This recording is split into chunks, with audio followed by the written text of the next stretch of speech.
Hey guys, this is Neeraj and I watching क्यूट्रिक्स। क्यूट्रिक्स के इस यूट्यूब चैनल क्यूट्रिक्स 2.0 पर आपका स्वागत है। तो चलो शुरू करते हैं आज की क्लास आज के पहले क्वेश्चन के साथ। तो जो आज का पहला क्वेश्चन है हमारा वो है, यदि 15 मेजों का क्रय मूल्य 20 मेजों के विक्रय मूल्य के बराबर हो तो हानि प्रतिशत में क्या है। अब ये वही क्वेश्चन है जो कल था। अगर किसी ने कल की क्लास पढ़ी हुई है तो उसने ध्यान से देखा होगा, मैंने पढ़ा रखा है कि कुछ चीज़ों का क्रय मूल्य अगर कुछ चीज़ों के विक्रय मूल्य के बराबर हो तो उस केस में हम क्या करते हैं। उस केस में हालांकि मैंने ट्रेडिशनल मेथड भी कल बता रखा है, लेकिन आज मैं फिर से ट्रेडिशनल मेथड नहीं बताऊंगा। जो हमारा तरीका है जल्दी करने का तरीका, वही मैं आज आपको बताऊंगा। 15 मेजों का क्रय मूल्य 20 मेजों के विक्रय मूल्य के बराबर है। इसका मतलब मैंने कहा था कि जिसके साथ क्रय मूल्य लिखा हुआ है, जिसके साथ क्रय मूल्य लिखा हुआ है उसको आप विक्रय मूल्य मान लेंगे। यानी 15 हो जाएगा हमारा एसपी, सेलिंग प्राइस हो जाएगा 15 रुपीज़ में हो जाएगा। ठीक है, 20 मेजों के विक्रय मूल्य के बराबर है, यानी जो कॉस्ट प्राइस हो जाएगा वो हो जाएगा 20 रुपये।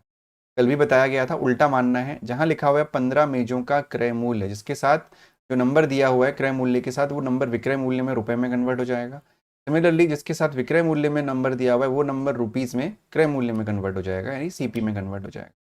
अब हमारा कॉस्ट प्राइस 20 रुपये है, सेलिंग प्राइस 15 रुपये है, यानी क्रय मूल्य 20 रुपये और विक्रय मूल्य 15 रुपये है। तो डेफिनेटली दिख रहा है कि हानि हो रही है, क्योंकि आपने कोई चीज़ 20 रुपये की खरीदी और 15 रुपये में बेची तो डेफिनेटली हानि तो हो रही है, लॉस ही तो हो रहा है। तो लॉस क्या होता है, 20 माइनस 15, यानी 5 रुपये का आपको लॉस हो गया। अब हानि प्रतिशत का जो फॉर्मूला है अभी तक आपको याद हो जाना चाहिए, क्योंकि बहुत सारे क्वेश्चन हम कर चुके हैं। लॉस परसेंटेज का जो फॉर्मूला होता है वो होता है loss upon cost price into 100। तो यहाँ पे जो लॉस है वो है हमारा 5 रुपये का, कॉस्ट प्राइस है 20 रुपये और गुणा 100। ठीक है, तो ये हो जाएगा आपका 20 पंजे 100, 5 बचा 25, यानी 5 5 25% आपका आंसर। यानी जो हानि प्रतिशत का मान है वो है 25%। उम्मीद करता हूँ कि आपको ये क्वेश्चन समझ में आया होगा। अगर नहीं आया है तो कमेंट सेक्शन में बताइएगा, और हो सके तो कल वाली क्लास एक बार ज़रूर देख लीजिएगा, वहाँ पे ऐसे 2-3 क्वेश्चन मैंने करवा रखे हैं। ठीक है, चलिए बढ़ते हैं आज के अगले क्वेश्चन की तरफ। जो हमारा नेक्स्ट क्वेश्चन है वो है 15% तथा 10% के क्रमिक बट्टों के समतुल्य एक अकेला बट्टा निम्नलिखित है। अभी क्रमिक बट्टा क्या होता है, कई बार आप लोग गलत कर देते हो। मैंने ये भी चीज़ कई बार पढ़ा रखी है मैंने। अगर आज कोई पहली बार आया है तो समझ लेना, थोड़ा सा मैं दोबारा से ब्रीफ कर देता हूँ कि अगर 15% और 10% की बात की जा रही है और ये दो अलग अलग डिस्काउंट हैं, और क्रमिक बट्टे अगर इंग्लिश में सक्सेसिव डिस्काउंट की बात की जा रही है, तो 15 + 10 25% कभी नहीं होता, याद रखिएगा। ठीक है, 15 + 10 25% कभी नहीं होता। इन दोनों में डिफरेंस क्या है, दो चीज़ें हैं, दो चीज़ों मान लीजिए कि एक चीज़ है 100 रुपये की है। अब 100 रुपये में अगर 25% आप पूरा पूरा डिस्काउंट लगाओगे तो वो 75 रुपये की पड़ेगी हमको। लेकिन जब आप 15 और 10 लगाओगे तो अलग अलग रेट पड़ेगा, यानी पहले आप 15% लगाओगे तो इंटू 85/100, फिर आप 10 का लगाओगे तो इंटू 90/100 करोगे। 2 0 से 2 0 कट गया, 0 से 0 कट गया, और ये हो जाएगा 9 5 ज़ा 45, कैरी 4, 9 8 ज़ा 72, 72 और 4 आपका 76, यानी वो चीज़ हमको 76.5 रुपये की पड़ेगी। तो अंतर आ गया ना यहाँ पे, देखो। तो इसीलिए कभी भी 15% + 10% जो है 25% नहीं होता in the case of successive discount. तो यहाँ पे आपसे बोला गया है कि 15% और 10% का जो एग्जैक्ट है वो कितना परसेंटेज है। अगर सक्सेसिव डिस्काउंट के बारे में बात करें तो वो कितना परसेंट है, तो ये निकालने के लिए आपका एक सिंपल सा एक फॉर्मूला होता है जो मैं हमेशा आपको बताया है, +-x +-y +-xy/100। तो यहाँ पे जो माइनस है वो डिनोट करता है डिस्काउंट को, तो यहाँ पे दोनों ही माइनस आएंगे। तो 15% डिस्काउंट का मतलब होता है -15, -10, और ये माइनस माइनस आपका माइनस इंटू माइनस प्लस 150/100। 150 कहाँ से आया, 15 × 10, 150/100। तो यहाँ से 0 से 0 कट गया, और ये आ गया आपका -15, -10 और प्लस का 1.5। ठीक है, तो -10 और -15 कितना होता है, माइनस का 25 और प्लस का 1.5। तो ये हो जाएगा आपका, मेरे पीछे छुपा तो नहीं है, हाँ, थोड़ा सा मेरे पीछे हाइड हो गई ये चीज़ें, कोई नहीं। तो ये आपका हो जाएगा -25 से आप 1.5 माइनस करेंगे, तो 25 में से पहले 1 माइनस करेंगे तो 24 आएगा, और फिर 0.5 माइनस करेंगे तो 23.5%। यानी अगर आप 15% और 10% सक्सेसिव डिस्काउंट के बजाय अगर आप फ्लैट 23.5% डिस्काउंट भी देते हैं तो भी जो आपकी वैल्यू आएगी वो सेम ही आएगी। तो अगर आपसे क्वेश्चन में ये पूछा जाता है कि दो आपको प्रतिशत दिए गए हैं क्रमिक बट्टों के या सक्सेसिव डिस्काउंट के, तो और आपसे पूछा जा रहा है कि इसका इकलौता बट्टा बताओ, अकेला बट्टा क्या होगा उसके इक्वलेंट, तो आप फॉर्मूला लगाएंगे +-x +-y +-xy/100। ठीक है, अगला प्रश्न, इसी घड़ी का अंकित मूल्य 160 रुपये है। एक ग्राहक इसे 2 क्रमिक बट्टों 122.40 में खरीदता है। यदि पहला बट्टा 10% है तो दूसरा बट्टा क्या होगा?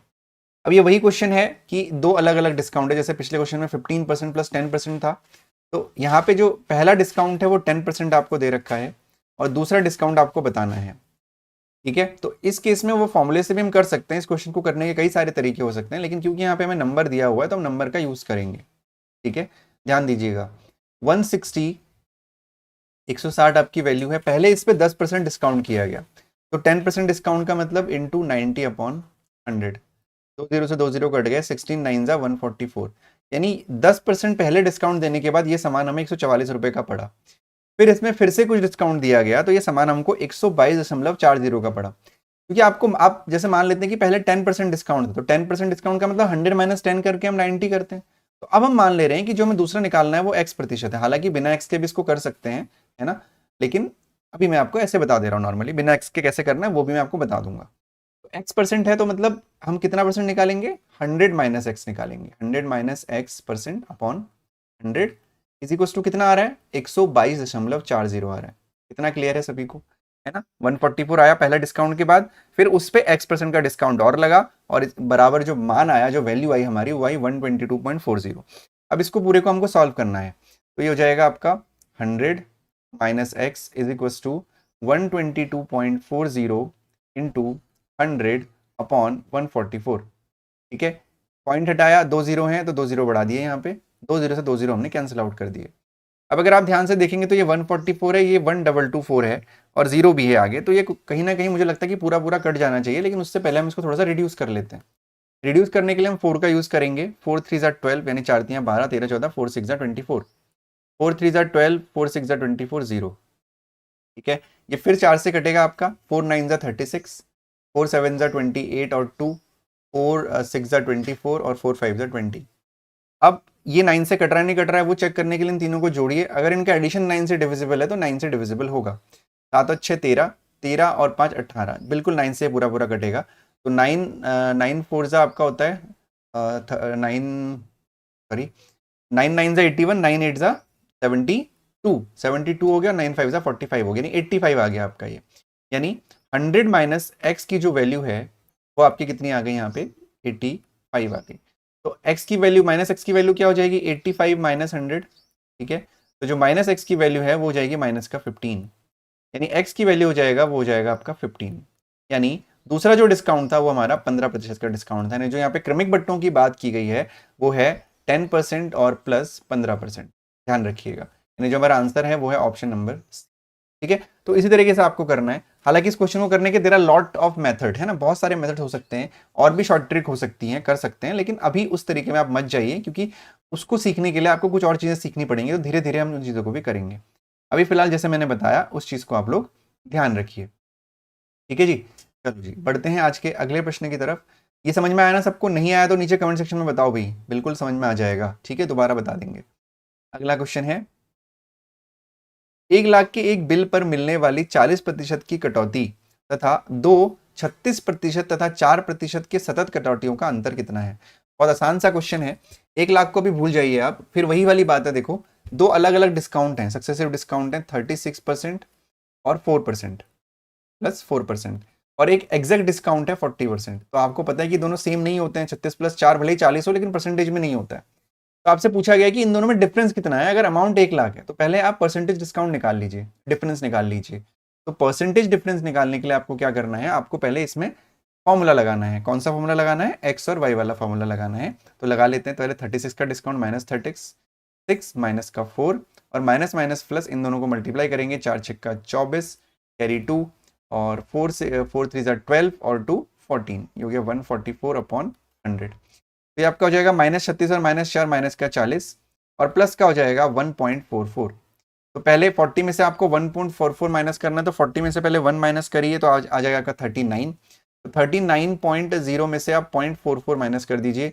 यहाँ पे कैरी लेंगे, फिर यहाँ पे 10 में से 4 गया 6, 9 में से 4 गया 5। ठीक है, यहाँ पे बचेगा 8, यानी ये बचेगा माइनस का 38.56%। यानी 36% प्लस 4% का जो सक्सेसिव डिस्काउंट है वो इक्वल है 38.56% के। और दूसरा है 40% के। तो 40 में से माइनस करेंगे 38.56.00, ठीक है, एग्जैक्ट निकालना है ना हमको, ठीक है, कितना डिफरेंस है, हम डिफरेंस निकाल रहे हैं दोनों का। तो फिर से यहाँ से कैरी यहाँ पे 3 हो जाएगा, यहाँ पे 10 9 10, 10 में से 6 गया 4, 9 में से 5 गया 4, 9 में से 8 गया 1, यानी ये हो जाएगा 1.44% का डिस्काउंट ये आपका होगा, है ना। तो अब 1 लाख का 1.44% निकाल दो, 1 2 3 4 5 इंटू 1.44 अपॉन 100। इस क्वेश्चन को करने का मैं एक और तरीका आपको बताऊंगा, अगर वो आपको आसान लगे तो आप वो कर लेना। तो 2 जीरो से 2 जीरो हमने काट दिए, ये हो जाएगा आपका 144000 और यहाँ पे डेसिमल 2 के बाद, क्योंकि 2 के बाद है, यानी 1440 आपका आंसर हो जाएगा, जो है आपका ऑप्शन नंबर बी। एक तरीका तो ये था कि हमने x plus minus x plus minus y plus minus x y upon 100 वाले तरीके से इसको कर लिया, ठीक है, और दोनों का अंतर निकाल दिया, फिर उसका निकाल दिया। अब इस क्वेश्चन को करने का एक और तरीका हो सकता है, वो क्या तरीका है देखिएगा ध्यान से। आप सीधे सीधे 1 लाख का भी यूज कर सकते थे। कैसे करना है देखिए ध्यान से। सबसे पहले हम 40% जो एग्जैक्ट डिस्काउंट है उसकी वैल्यू निकाल लेंगे, दूसरा तरीका मैं बता रहा हूँ। तो हो गया 1 लाख 1 2 3 4 5, ठीक है, इंटू 4 5 ही है ना, हाँ ठीक है। 40% डिस्काउंट का मतलब है कितना, 40% डिस्काउंट का क्या मतलब है, 60% निकालोगे आप, इंटू 60 अपॉन 100। 2 जीरो से 2 जीरो काट दीजिए, 6 हो गया, 1 2 3 4, यानी 60,000 की वो चीज़ पड़ेगी, 1 लाख की चीज़ 60,000 की पड़ेगी अगर 40% डिस्काउंट होगा। फिर सक्सेसिव डिस्काउंट लगा देते हैं, यानी 1 2 3 4 5, 36%। तो 100 माइनस 36 करोगे तो कितना होगा, पहले 100 में से 30 माइनस करो 70, फिर 6 माइनस करोगे तो 64 अपॉन 100, फिर उसी में आपको 4% डिस्काउंट और करना है, यानी 96 अपॉन 100 आपको करना पड़ेगा। तो ये 2 जीरो से 2 जीरो कट गए, ये 2 जीरो से ये 2 जीरो कट गए। अब इसको आपको मल्टीप्लाई करना है, यानी 96 इंटू 64 आप कर लीजिए, 4 6 जा 24 कैरी 2, 9 4 जा यानी 4 9 36 और 2 38, 6 6 जा 36 कैरी 3, 6 9 जा 54 और 3 57, तो जाएगा 4 8 और 6 14, 7 और 3 10 और 1 11, 5 और 1 6, तो ये हो गया 6144 और एक जीरो आगे और है, तो ये हो जाएगा 61440। अब देखो जब हमने सक्सेसिव डिस्काउंट किया, यानी 36% 4% का डिस्काउंट किया, तो हमें वो चीज पड़ रही है 61,440 रुपए की। लेकिन जब हमने एग्जैक्ट 40% का डिस्काउंट किया तो वो चीज हमें पड़ रही है 60,000 रुपए की। तो अंतर कितना है दोनों के बीच का, 1,440 रुपए। आंसर आपका आ गया ऑप्शन नंबर बी। तो आपकी मर्जी है, जिससे आपको अच्छा लगे, आप चाहे इस मेथड से करना चाहें या आप उस मेथड से करना चाहें, आप किसी से भी कर सकते हैं। ये वाला मेथड भी अच्छा है, ये भी अच्छा है। मुझे लगता है मोस्ट ऑफ द केस में आपको ये वाला मेथड यहाँ पे अच्छा लगा होगा। दोनों ही मेथड आपको सीख के रखने चाहिए, क्योंकि एग्जाम में कौन सा मेथड काम आ जाए वो हमें भी नहीं पता, क्वेश्चन कैसा आ जाए वो हमें भी नहीं पता। इस क्वेश्चन का एक और तरीका हो सकता है, लेकिन मैं वो भी नहीं बताऊंगा, ठीक है, ज्यादा खिचड़ी नहीं बनाते। फिलहाल ये 2 मेथड आप सीखिए, उसके बाद देखेंगे आगे। चलो जी, आज की क्लास में इतने ही क्वेश्चन। होपफुली आपको क्लास अच्छी लगी होगी, अगर अच्छी लगी है तो लाइक शेयर सब्सक्राइब तो बनता है। Thank you so much for watching.